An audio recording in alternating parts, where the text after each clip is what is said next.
Hi, John. Hello. uh, I really like the level design in the first Doom. Thanks a lot for that.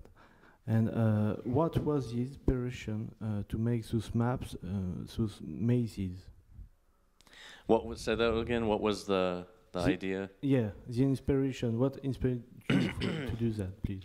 Well, okay, so there wasn't an inspiration at all behind the original Doom because we'd never seen anything like that before. Like what we had seen before was like Ultima Underworld maps, you know, in Wolfenstein, that kind of stuff. It was square stuff. And we'd never seen anything like it, and it was really difficult making the levels for Doom because as soon as we started making levels that looked like Wolfenstein. They were like, hey, look what we can do in this, but we can make walls that are different lengths that are not on block boundaries and stuff. And then it was just playing around with that and like making walls that were angled and like, well, why would you do that? What's going to make that? How's that going to look good? And it took, you know, probably 4 months before I finally decided to sit down and just solve that problem because I had finished making DoomEd, which was the editor to create levels for Doom. And programming-wise, I didn't think I needed to do anything else because Carmack was basically doing the rest of the programming.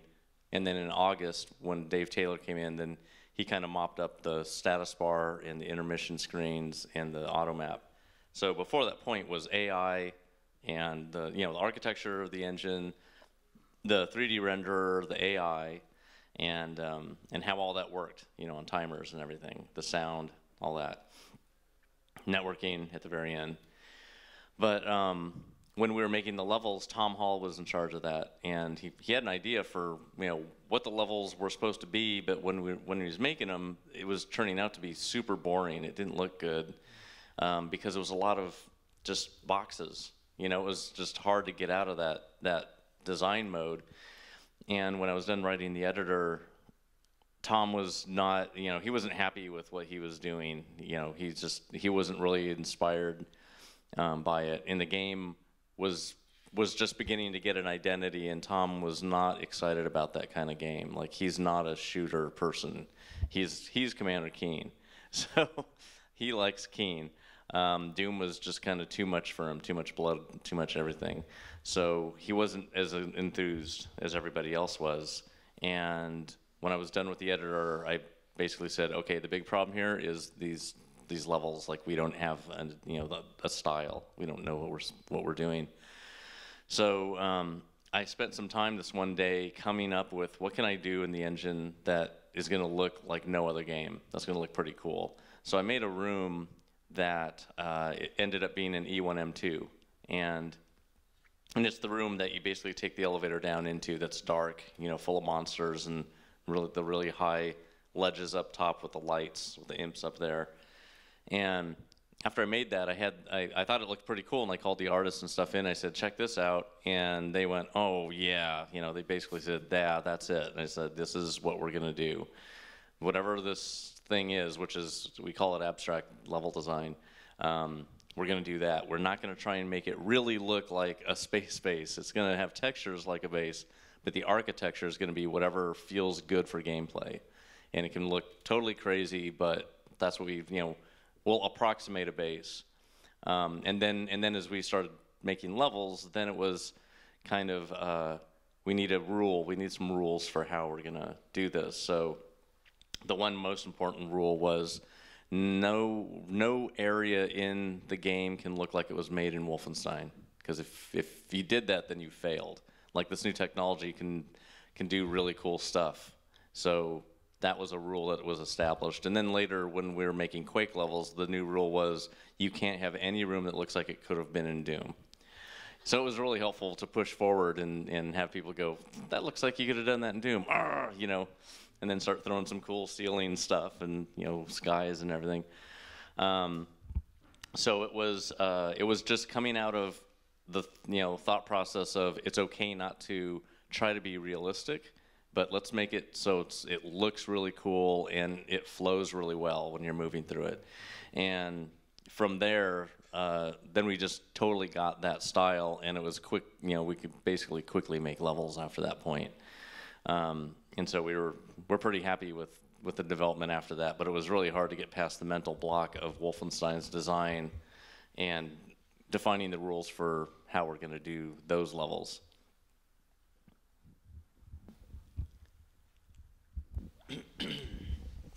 Hello. I have a particular question about speedrunning because I'm a speedrunner of Quake and Doom 2. And what do you think about players who want to completely find out a lot of bugs in your game? And as a developer, do you want to fix these bugs when some player finds them, or you just want to let them go and do whatever they want with these bugs? Do you mean level bugs or programming bugs? Both of them, such as glitches or way to find out such as OOB to go out of the levels, for instance. Yeah, going out of the levels not something that we're real happy about happening. Not in Quake and Doom 2, I think, but in other games it can happen. So. Do you mean no clipping, like typing in a cheat code? No, clipping is you wanted to do it, but for another bugs such as glide in Doom 2, I don't know if you know it. Which one? For instance, on level 2, for instance, you can go through two walls and go further without taking some keys or like this. And do you agree with kind of practice when you do speedrunning, or you preferring to fix these bugs if you could it when? Well, yeah, we would fix the bugs for sure. Yeah, for sure. Yeah, in Doom, there were some programming bugs that we left in there. There were things that some of them aren't bugs; they're kind of exploits, and we left them in there on purpose just because only really good players could use them. And when we were using them, we could use them in a really interesting competitive way. So we just left the features in there. Some of the bugs, though, like the north, south to north wall strafing bug, was something that so rarely happened. It wasn't worth it trying to redo the math for movement because we didn't want to mess up movement. So we just left that in there, and it almost never ever happens. So during the normal course of play of the game as we're developing it, and we play the game thousands and thousands of times as we were making it, we didn't encounter these things. Otherwise we would have fixed them while we're making the game. And then when it came out and people discovered these things, we decided some of them we fixed because we had versions all the way up to version 1.9 of Doom. So we had lots of versions fixes. I think there was a version 1.1, 1.2, 1.3, 1.5, 1.666, 1.7, and then 1.9. So we left out, I think, 1.4 and 1.8, and we didn't do a 2.0 because Doom 2 came out with a 1.9 version or 1.7 version. But we fixed all the things that we felt were worth fixing, and the things that we didn't change, like the silent BFG trick, we didn't change that because that would have changed the way the sound channels worked in the game, and we felt that it worked the way it was supposed to. And if you were really good and you could exploit the player sound channel trick where you can just silence the BFG, then you're a really good player. And that psychology of deathmatch, if the other person's really good, they'll know that you're trying it. And so this crazy reverse psychology stuff you can do where you're making the sound as if you're doing the silent BFG, but you're really not doing it, and you're rushing into a room or something. It's really cool. So we left it in. But map bugs, we totally wanted to fix. Like any kind of map bug, we want to fix those things because we don't want anybody to accidentally go somewhere that they weren't supposed to. Okay, thank you for your response. Yeah, with Quake, we didn't know about rocket jumping while making Quake, and the game came out, so it was kind of out and done. And then when we found out about rocket jumping, it broke the entire game. Every level had to be fixed, and we weren't going to do that. Hello. I'm very curious about what are the movie books that touched you in your childhood. and influenced you for the making of all these games that are some similar things in common? I thought you were going to ask about Doom books and movies for a second there. Let's see. I used to read before making Doom and Quake and everything. I read a lot of mostly fantasy and sci-fi books. So the Foundation series was huge for me. All the books, even before we made Wolfenstein, even or during the time we were making Commander Keen, the last 3 Foundation books came out that were released by Bryn and Bear in I think Bedford. All of the last 3 were like B named sci-fi authors, and I loved Greg Bear, and Eon was a really big book that I was excited about. Gateway by Frederick Pohl was huge. Hyperion, the whole Hyperion series by Dan Simmons was huge. And of course I read Lord of the Rings and a whole bunch of other fantasy books and horror books. So they're all just kind of they're just a bunch of cool ideas, and lots of movies, tons and tons of movies. So they all kind of there are things that I think a lot of us at the company kind of saw, and we used to watch movies together, so we're always influenced by some of the same stuff, like Evil Dead, Evil Dead 1 and 2, and Aliens, the whole Alien series. We really liked the humor of Evil Dead, which is kind of why our games are kind of dark comedy. There's always just funny stuff in it that in the game there's no laugh track, when you're blowing somebody apart with a rocket, but when they blow into pieces everywhere, there could be a laugh track, but we didn't put it in. We figured you would do that yourself. Thanks a lot. Hello. On what are you currently working on? So usually game developers can't tell you what they're currently working on. Yes, just get used to that. So I'm working on a game that has been in production for over a year now, and it'll be out just before 2020. So it takes a while to make these big games, and we have a really good team, and we're using outsourcing and other companies and other individuals. But it's a cool, we're pretty happy with it. Our publisher really likes it.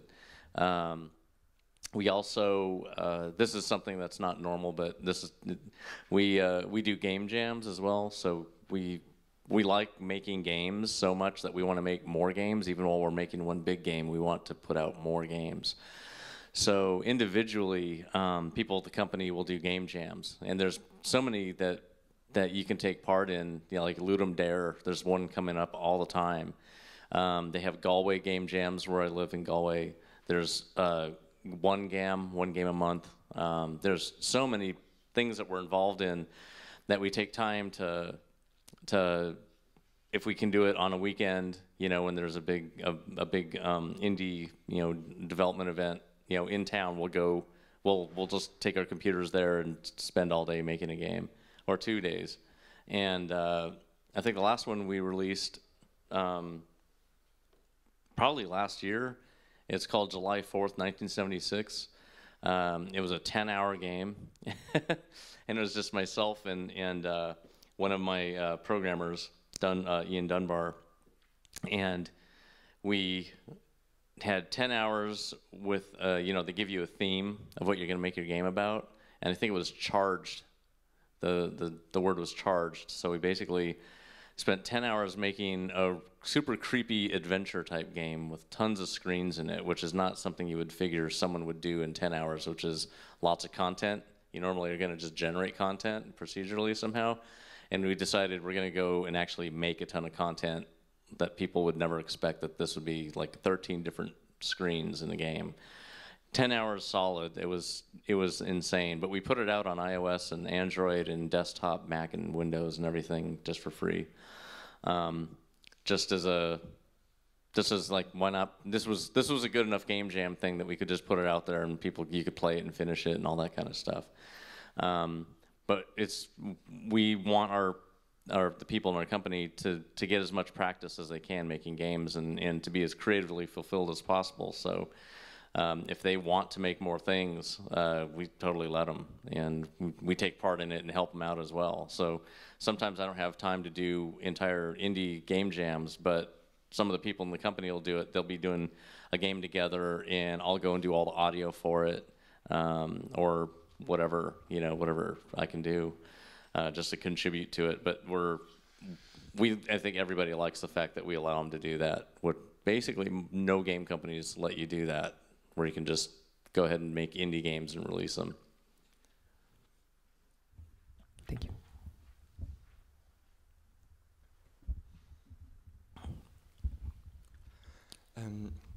What did you learn from, Daikatana in the development of Daikatana? Let's see. Well, mostly like Ion Storm-wise, big lesson was know your co-founders. Like, you need to know your co-founders extremely well. If you have the choice to spend time finding co-founders, that's awesome. Like, if you can actually work with people before you form a company with them, that's super important. And if you can't, you're taking a huge chance. And if you don't spend as much time as you can researching that person, even if it's just a few days, but going all out, talking to anybody that has worked with this person, it's really important to know the people that you're going to be working with every single day, and legally bound with these people could be for a long time. There's a thing that's really important, which is mistakes magnify over time. So when you make a decision, that decision's going to get bigger over time. That could be, you go and find a co-founder, and you just say, hey, let's start a company, and it doesn't take anything but that. Pretty much say, let's start a company, and then you get a lawyer to kind of put it together. But then, 3 years later, you could be paying that person millions of dollars to get the hell out of your company. That's an expensive, mistake to learn. And anything like that, there's a lot of examples of mistakes that magnify over time that just ruin companies. A decision like the MMO that I was making in 2005, the decision was made to license an engine and not build an engine. And that is a fateful decision right there. And so we depended on this technology that we eventually settled on. And 4 years later, we had to shut down 100, basically laid off 100 people because the technology broke and there was no way to fix it. There's no way that when you're that far into a project, years into a project, and you have to completely change the client technology that you're using, you can't redesign a game and put it into a new engine fast, and you can't rewrite the client part of an engine fast. You can't have 100 people almost sitting around waiting for you to solve the problem. You just have to kill the problem, which is the entire game. So all the decisions that you make are, those things you have to think about how that's going to affect, like what could change in the future that's bad about it, and think about every possible ramification of it. There's a company in San Francisco called Perpetual Entertainment that was making Gods and Heroes in the Star Trek universe game, Star Trek Online. And their server, the server that they were running and developing on was not solid, and it was crashing. Meanwhile, as the development team is seeing the server crash 4 times a day at least, they keep on hiring more and more people, and they're spending like $15 million making art for years, and they get the game all the way to beta, but because the server has never been fixed, they can't launch the game, and the whole company had to close down because they didn't even know, like, if your server doesn't run, you don't have an MMO. If it keeps crashing, you can't, are not going to give you money for that. So the whole company had to fold, and they had to sell off the games that they were developing. And it's like, why did you hire all these artists to keep churning out art on a unstable foundation? So like the decision not to fix that, it's like, and it's one of those fundamental one of the fundamental rules, which is if you see a bug, you fix it, because it will impact everything that you do in the game later. There's bugs in Daikatana's code that, like some inventory bugs, that there's been a team of about 7 people that have been fixing the Daikatana code for years now and just tweaking it and making it modern and everything. And they basically found out that there's this awful, inventory bug that they can't fix because everything depended on that bug. Everything that interfaced with that inventory depended on the way it worked, which was super buggy. And if they change that behavior, they have to reprogram everything that interfaced with it. And that's why you fix your bugs the second you find them. Otherwise, someone else could be, when you're working with multiple people in a code base, and people are expecting things to work a certain way, and they're using them, and then they're using them everywhere in your code, as soon as you fix that one thing, you got to go fix the other 100 things that touched it. So always think about all the decisions you're making and how they are going to magnify over time. With Daikatana, that was the only time that I ever made a game where I wanted to see what it would be like to have an entire team of modders make a game. So nobody on the team except myself had ever made a game before. They'd always made some levels, or they had done some scripting for Quake. They'd made Doom levels or Quake levels. And so these were all modders that wanted to have a chance to make a game. And I thought that would be a pretty cool idea. Why not get these people who are spending their own time after school or work, pouring in hours making stuff when they could just be paid for it. So that whole team of people on Daikatana were, some people, that was the first job they ever had, so they didn't even know how to go to a job. Like, it was like a brand new thing for them. So imagine a team of people who had never made a game before trying to make the latest FPS. Like, it was really difficult. And it took 3 years, which actually isn't that much time, but 3 years to basically get the game out. I'm surprised that it even came out, just because it was so hard making it with a team that was absolutely as inexperienced as it gets. And I couldn't really work on the game because I had to spend my whole time trying to direct a team that needed to learn how to make one. So I should have hired all industry vets. That's what I should have done. That's what we have at our latest game company. It goes really well when you do that. But when you're, it was like a big experiment. So the experiment went wrong. And, Warren Spector down in Austin had a veteran team. His people were 20 years making games. So Deus Ex turned out great because Harvey Smith's a great designer. Warren knows how to run a team. They hired amazing talent, in Austin for programming and design. Turned out the way that they were hoping. It was the game that they had thought of, versus here's a game I'm thinking of, and can you all make it? Oh, you've never made anything. So it was really, really difficult. But for some reason, there are still Daikatana servers running today. Daikatana 1.3 has fixed basically all the bugs that were in the game. Somehow they keep on finding new bugs. Because a lot of the programmers had never made a game before. Some of them had just learned how to program. So Daikatana is still being updated today for some bizarro reason.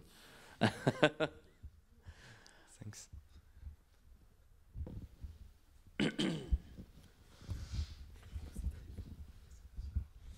It's me again. I was wondering, we are all future game developers, and I was wondering if you had any advices for us, given your experience in today's industry. Yeah, when you're getting your first game job, it's usually really difficult because you don't have anything that you can show. My wife and I have taught master's degrees at multiple universities, and we see a lot of students coming in from 4-year degrees, and some of these guys, some of these people, they've made games. Like, they have like a web page with like 12 games that they can show. That is a huge win. If you can show that you have been making games, people are more interested in that than I want to make games, right? you don't need permission to make games. I didn't need permission when I was 11 to make games. Like, you never do. So why aren't you doing it, you know? And for me, for you to make a game on your own, you basically need to code. You know, if you can't code, it's really hard to make a game. You're always going to try and find a coder, or you're going to stretch your technology to the limits with drag and drop as much as possible. But that's like, you can't really do anything that's impressive with that. So, so I always tell the students in our programs, our students had to have programming degrees, or they can't even learn the next level, which is, okay, you can code. In our program, it was always, it's great that you're a programmer. That's really good for just a career in general, even if it's not making games. You can code, you can get a job somewhere making money. Like, that's the point of getting through college, right? But when they come into our program, you say, that's great, but design is really what beats programming. You need to have design to actually make a great game. Programming is not really the be-all, end-all. It's the way to get there, but it's really design that makes the difference.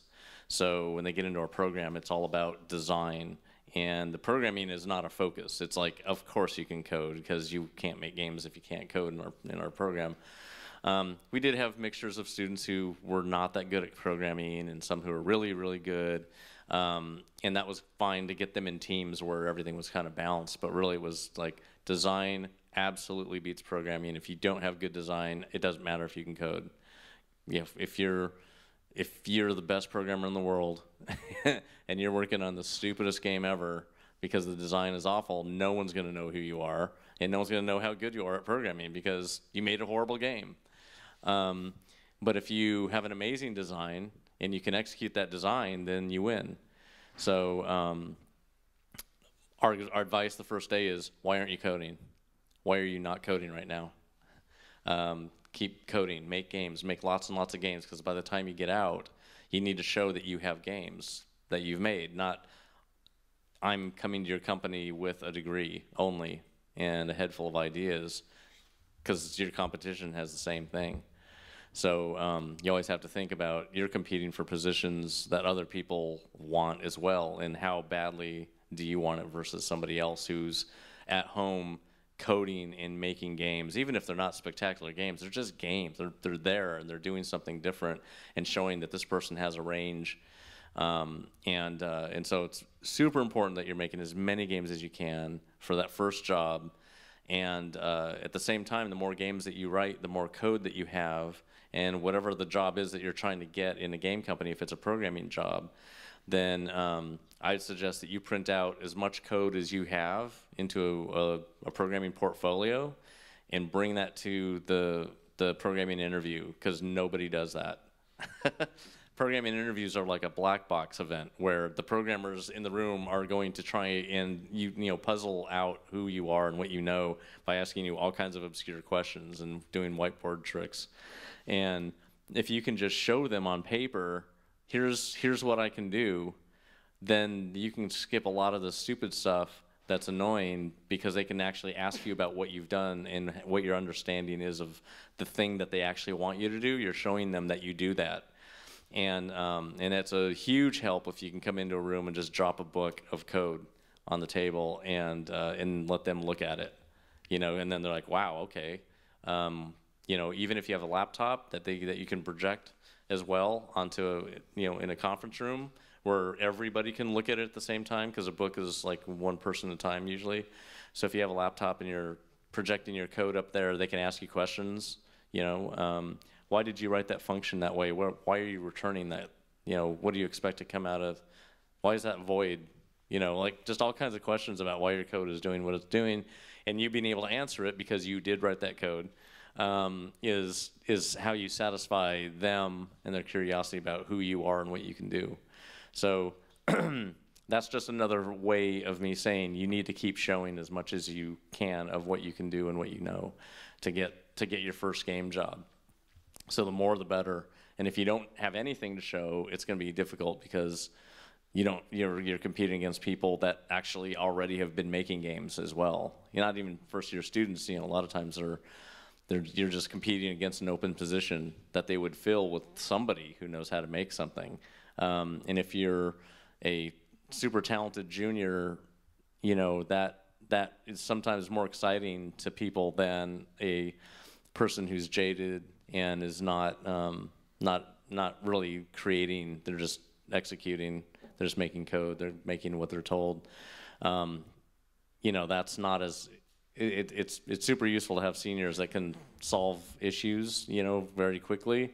Saves a lot of time and money, but they also need creative spark, and new developers is kind of where that comes from. As an example of like experience, we have a rule at our company that you should not be trying to debug any problem for longer than 20 minutes. If it takes you longer than 20 minutes, you need to tell your lead what the problem is, because they probably can solve it for you, or somebody else on the team can. And at Loot Drop, we hired, you know, a bunch of programmers, and my technical director had been making games for 40 years, since the 70s. And he was not a jaded guy. He was super fun, unbelievably knowledgeable, just an amazing guy. And he'd made lots of games. And we had sitting next to him a person who was basically doing back-end programming. So they were doing the server code and all of the DevOps type stuff. And he was doing the game side, you know, the server-side game programming. And he's right next to the lead, and this one day he basically said, "Okay, I give up. I know I spent longer than 20 minutes trying to figure out this bug, but I thought that I could figure it out. It just, you know, it just doesn't make sense, but it should. I figured I could figure it out."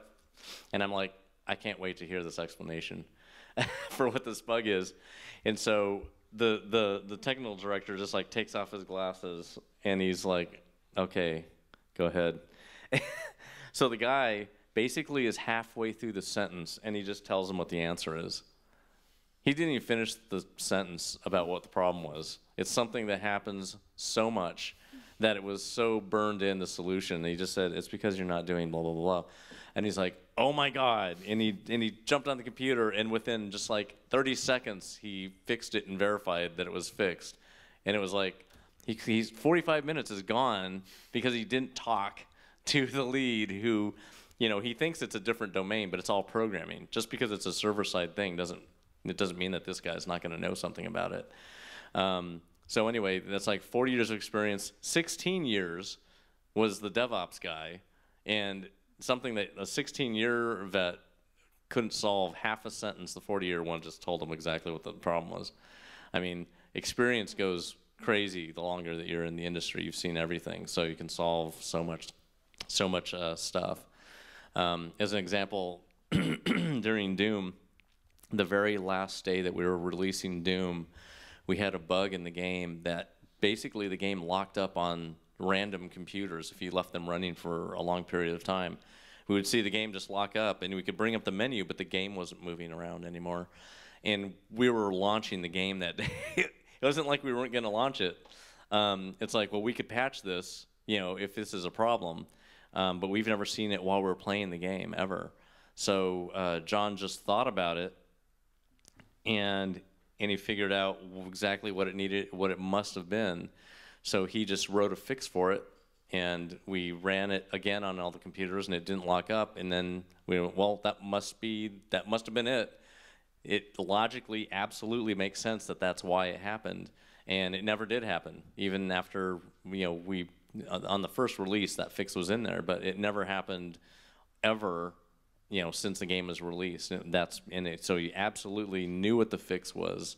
He knew what the problem was and what the fix was. And it was like as low level as it gets in a game. It's in assembly language, and it had to do with hooking into the timer tick on a PC and interrupt 8, basically getting hooked into interrupt 8, and an overflow error was happening when you reached the end of 16 bits.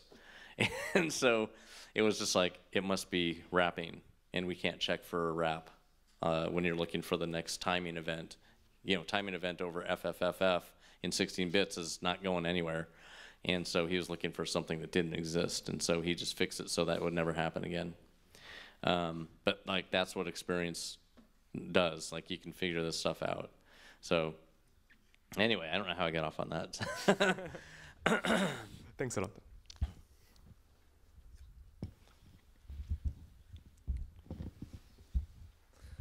So your name means something in the industry. You've got under the spotlight a couple of times back then. And no disrespect, it's been a little less the case lately. But so how do you manage that? Like, how does it feel to be on the spotlight pretty fast? And do you keep on trying to get this fame back, or do you just don't care? Or, I don't know. It seems difficult sometimes. Okay, well, trying to figure out what the question is. Sorry. So you get fame pretty early. Yeah, yeah. Your name means something, but usually people talk about you or to you about the past. Right. So how does it feel? Do you try to get this fame back, or you just don't care and you just keep making games because you prove something? Or yeah, I don't really need to prove anything else. And if you just look at history, I mean, how many groups have their first or second albums blow up and do really well, and then after that point, they're basically playing those albums for decades. Like, it could be the same thing for you in games. So just you know, you keep on making games, and unless you're trying to do something that nobody's ever seen before, and you're really trying to push the boundaries, you're not going to. So when I was, you know, everything takes time. So like when I was working on my MMO, I was making an MMO for kids. So that's not changing the industry, right? That's not going to push the boundaries of games, or really the boundaries of MMOs, because I was designing an MMO for kids to kind of expose them to math concepts in a stealth way.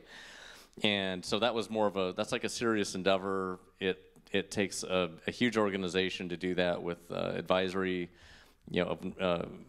boards that are made up of people from all over the world that are math experts.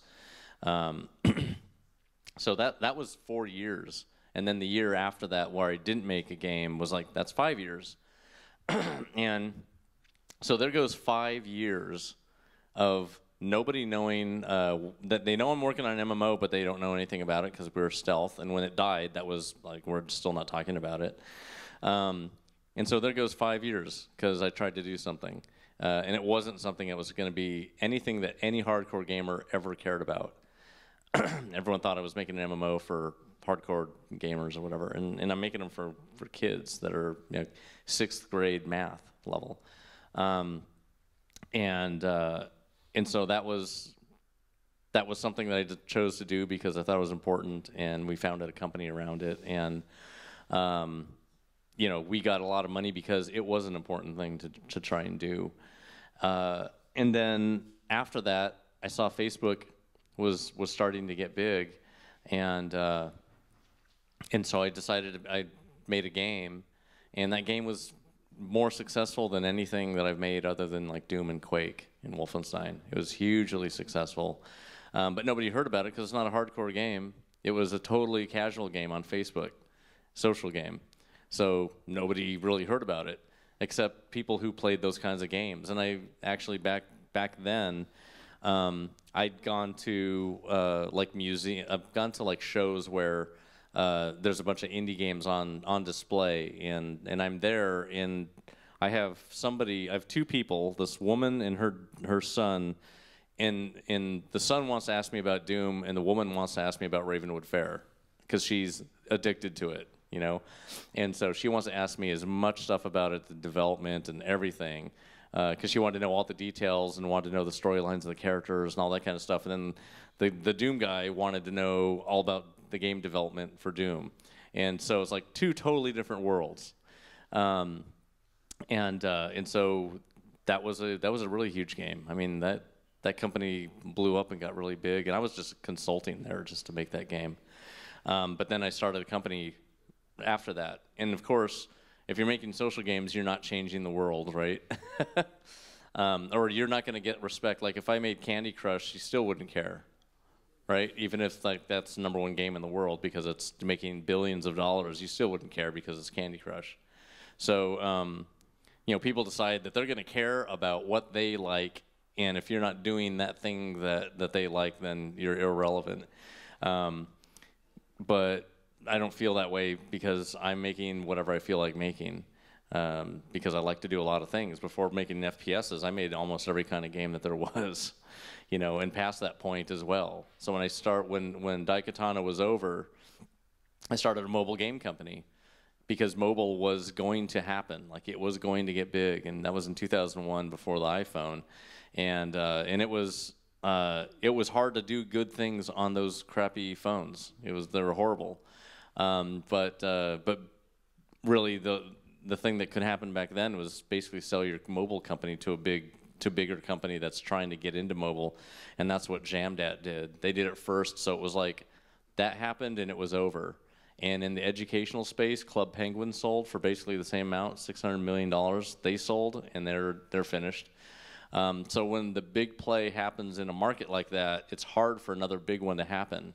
Like, that big one establishes the market, but then all the money goes kind of into that until that market's kind of settled. So if you're not there on that huge first explosion, then you're still trying like everybody else. So I still I speak all the time. My speaking schedule's packed. It's as much as I can possibly do because we're making a game. We have a game company. I can't be going all over the place, not at the company speaking. So the fact, like, if you are in the industry making a game, then you should be really happy that you're doing that, because having a game job is hard to get, and it's important. It's hard to keep because a lot of game projects they're just game. It's almost like project-based hiring. Like, they'll hire you for a game, and the game's done, and then they just lay you off like everybody else, and then you go find another game. So if you talk to anybody in the industry, they'll tell you, like, releasing game is very hard. No matter how garbage the game is, it was hard to release that game. An amazing game is even harder, obviously. But just being in the industry and making games and basically having people pay you millions of dollars to make a game, you're not irrelevant if people are giving you that much money to make something. And that's different than you are an animator on a team somewhere. Nobody's giving the animator on the team millions of dollars. They're giving the company that money because they believe in the team and the vision and everything. Yeah, if you can still do that, then you're still in the game, of the game industry. So I've been doing that my whole career, and I just don't see a point where nobody's going to want to fund my game, just because if you have a good idea, people want it. If you have a good idea and they can see that this is a segment that they want to get into, there's a ton of money out there. Sometimes game companies won't fund you if your budget's not big enough. Like, oh, you don't want 25 million now. We're not interested in anything less than 25. But yeah, so the industry is full of all kinds of stuff out there, and to stay in it and stay excited about it and everything is you got to try to do that. It doesn't just happen magically. All right, thank you. Do you have any kind of advices for creating and maintaining an indie studio? Do I have any advice for running an indie studio? Yes. Okay. Let's see. So you got to start out small. If you're just starting your own studio, nobody knows who you are. No one's going to give you money. Don't go looking for money because you're wasting your time. You need to know that you are going to start your own game company with friends, and you're going to do it on your own time, and it's going to be after work or whatever. So that's like number one if you're starting in the indie studio and nobody knows who you are. So get used to a lot of time spent trying to build something together, like as a team, and make something cool, because just doing that is really difficult, just to even start doing that. Because you have to, at some point, make something that people are going to like so you can sell it, and if you make money from it, then you're on the right track. But a lot of games don't ever make money. So if your game doesn't make money, are you going to disband your team, or are you going to try again? You know, so it's really important to, you know, try and just thinking about how to do that. The reality is that, you know, you have to have money to live. And if you have a regular job and you're trying to start a studio, it's going to have to be after work and on weekends if you can. And finding people who are at the same level of dedication as you is going to be very difficult. That's one of the reasons why indie studios just fall apart, because the more people you get, the harder it is for everyone to maintain the same level of dedication to it. And when people don't feel like the other team members are that dedicated, they don't want them to own part of the company. And and if you're locked up in some promised situation of equality, but one person's not pulling their own weight, and they're like, well, I don't care, I own 20% anyway, you might just have to break up the company and just start up a new company. I mean, stuff like that happens. You want people that are there, that are dedicated, and are going to try really hard to build something. And to build something just takes tons of time. It takes luck. You got to try and make a game that everybody believes is good, and you have to keep on looking at what's out there to know what's good, because the stuff that's doing well is the good stuff. So you have to keep on looking at that and judge your game against it. And just so let's say you do have people who are dedicated to it. They're spending, you know, everybody's starting to kind of gel and build stuff together that's good. You have to have either an accountant or a service that handles the accounting. And some places they will handle HR as well, so human resources type stuff. Even with small companies, I would in the United States, go to companies like TriNet or Administaff, and you sign up with them, and they basically handle everything that has to do with your employees. You know, all of the retirement benefits, the payroll stuff, just human resources complaints that they have that the company can then pass back to you. And it's nice to be able to just sign up with a company that's going to handle all that stuff. It costs a little bit, not much. It costs a super small fraction of the payroll, basically. But it's helpful to have people doing that, because when you're doing an indie studio, the reality is that there's a bunch of stuff that you have to handle that's not the game that you're making. And if you're having to handle that stuff, you aren't making the game. And when you're doing this after work, that's even less time, because it's not full-time all day long. So it's important to try to get people to help out if they can. Even when we started id Software, Jay Wilbur, who still worked at Softdisk, but he lived in the house with us, we had him handle the bank account. Like, we didn't even want to look at the bank account, and we didn't want to deal with check deposits and writing people payroll checks or anything. We just wanted to keep making games and focusing on that. So we made him part of the company early on just so he could balance the checkbook and handle the money, because we didn't want to do it. Because money was coming in because we made Commander Keen on our own time after work. And when it came out, it started generating money. So then we could actually quit the jobs at Softdisk and start making games all day at id. And so it was really helpful that he was doing that, because that would have been time out that we would have been spending screwing around with banking stuff. And so even nowadays with my studio in Galway, business development is to keep your studio going, you have to have business development. Business development is basically coming up with new contracts for your teams to work on, because if your game is finished, then if you don't have another game for everyone to work on, you lay everybody off, so your studio goes back down to nothing. You know, you have to have it running constantly. So to do that, you have to have business development people who are pitching your ideas to publishers all over the place. And a lot of times, a lot of companies have biz dev people, and if they have enough investment, then they just do biz dev within the company, where they're trying to vet the different concepts and which ones should be good to pour development money into and all that. So in our company, I don't want to fly all over the place doing biz dev, because it's not fun.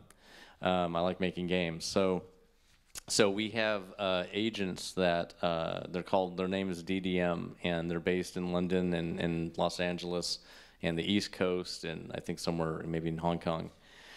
So they do business development for us, and they also do business development that's not just pitching deals to publishers, but they also work with publishers to build publishers up and make them better internally. So it's a really great company. They're our agents for business development, and we do is we come up with new ideas, and we pitch it with them, and they have designers who are really strong designers who see pitches all day long, so they know. And so they can help us strengthen our presentations that we're putting together, that then when they approve that presentation, then it can go in front of publishers, and they have huge amount, they call them targets. They have huge amounts of lists of targets for different kinds of games and different investment amounts and all that stuff, because that's their job, is all biz dev. We come up with the ideas, they get those ideas funded, and then we make them. And so that's like, when you're a pure creative, that's exactly what you want to do. You don't want to be screwing around with like the actual running of the company. What you normally will do, you know, if you start hiring people to do that stuff, a COO that's going to do the day-to-day stuff. CEOs usually are out there doing biz dev. We didn't really need to do that. But yeah, getting more people to help out helps you work on the game and just focus on the game. So I actually handle all of the payroll and all that kind of stuff. Even though we have accountants that do that, I have to deal with the bank account stuff, because when you own a company and you have a bank account, probably you only want the founders in the bank account. Just think about your own personal bank account. Do you want your mom in your bank account? If you don't want your mom in the bank account, you probably don't want the other guy at the office in your bank account, right? So, so don't allow anybody access to your company's bank account that you don't unbelievably trust. But hiring financial people, sure, that's what they do, but you also have to watch out, you know, because we've had people taking money out of the company account before, and you know, they have to repay it when we find out that they did that and they shouldn't have done it, because it's easy to have a credit card that you can use for expenses and accidentally expense something on the credit card that wasn't supposed to be expensed. That was a personal expense. Stuff like that happens all the time, and that's some of the stuff that you have to deal with when you have an indie game studio. Yeah, get people to do these other jobs so you can focus on your job. We do culture hiring. So when you are going to hire somebody, you're going to interview someone for a position. We do Skypes usually before somebody comes in the office, because if they come in the office, we want to hire them. Before they come into our office, we find out as much as we can about them, and we have Skype interviews with them.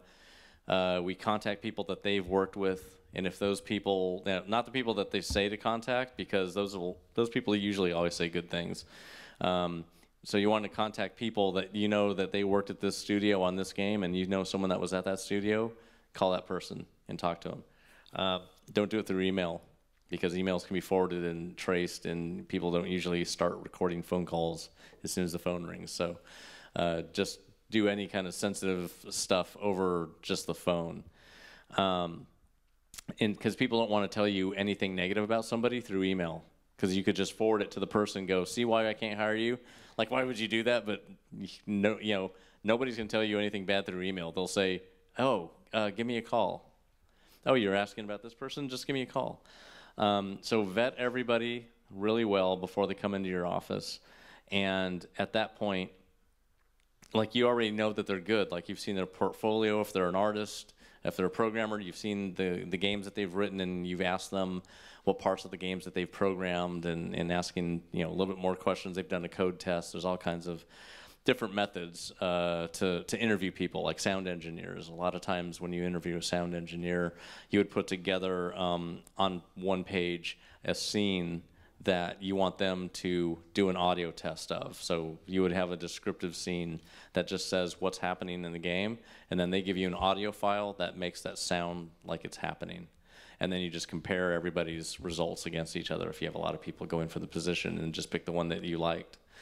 So after you do that, then they finally come into the office, and you should be looking at why you should not hire this person, not why you should hire them, because that's usually, you're at the point where you do want to hire them because they're good. You can tell that they're good. Now you need to look at why you would not hire this person, because if they're not a culture fit, they're poison. And that can poison the other people in the company, because why did you hire this person? You know, now he's bugging me, or I don't like him, or he just created some clique inside the company, or some crazy stuff. Lots of crazy stuff happens. So you always want to look at why you would not hire that person. And you basically, like, the internet is full of all kinds of information. So you just Google the emails that they use, the email addresses that they use, their name, their handles. You know, we've found people that post on neo-Nazi sites and all kinds of stuff. Like, the stuff that people do, when no one's watching is pretty crazy. So we found out all kinds of stuff about people, and just absolutely weren't even going to have them in the office, before bringing them in. Then when they come in the office, there's a thing called the lunch trap, which basically people, when they're interviewing, they think that when they're going to lunch that they're like, it's a break from interviewing. It absolutely is not a break from interviewing. It's actually where you hear everything real. You hear about how they like to carry a gun around all the time, or some crazy stuff that they're into, And this happens at lunch, because everyone's all informal at lunch. You're not at an interview table getting grilled. And, like, that's the biggest trap, is lunch. So don't fall into that trap if you're if you're going to go interview. But when you are interviewing people, absolutely do the lunch trap. Yeah, it's important to have like 90-day periods when they sign on, that they could be dismissed for any reason, just because they just don't work out in 90 days. To not reveal who you are in 90 days is kind of tough. So 90 days is a good time period for it's just this like trial time period. And we usually put it in the employment contract as well, just to say, within 90 days, if we find that you're not a fit, then we can just dismiss you at any time. Yeah, there's like a almost non-stop amount of information I could tell you about starting and running an indie studio. If you have any questions about anything specific about running it, then I can answer that too. Oh, thank you. I guess I give the mic to someone else. Or not. Who's next?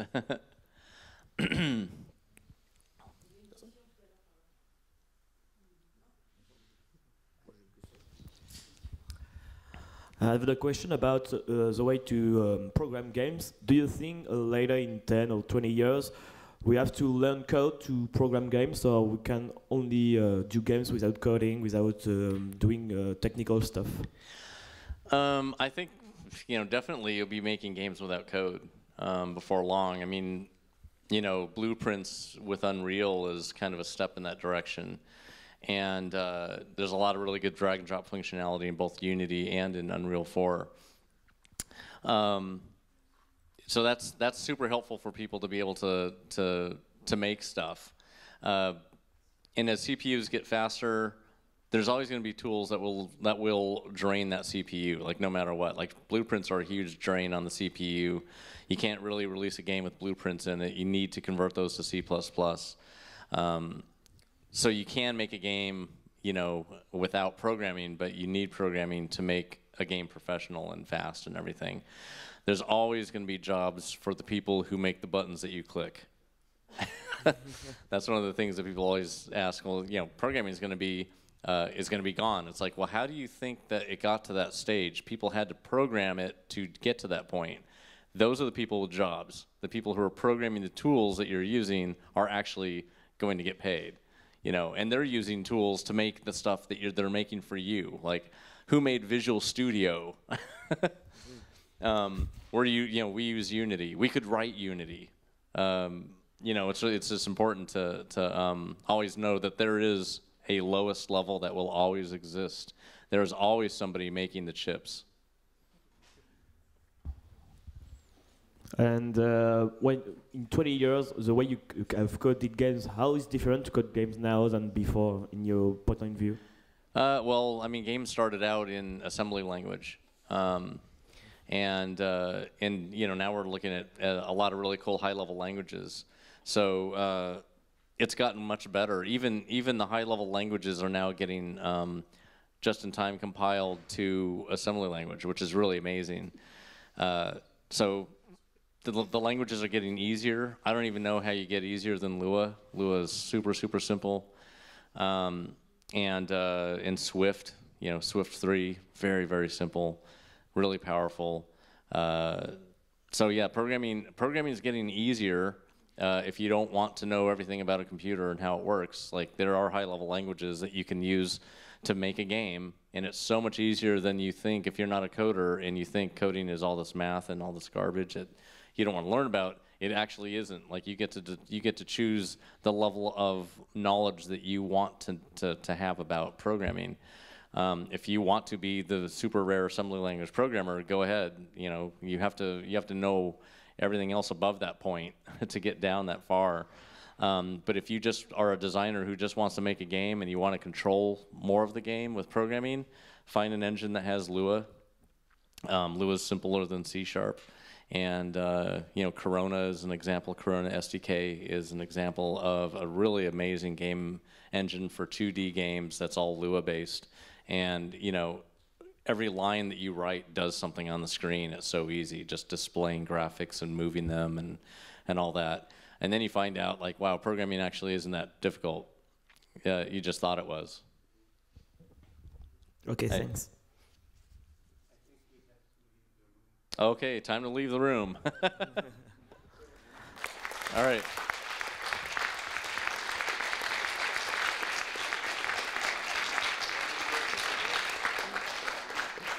And I want to thank you for giving this workshop to the student of Enjmin.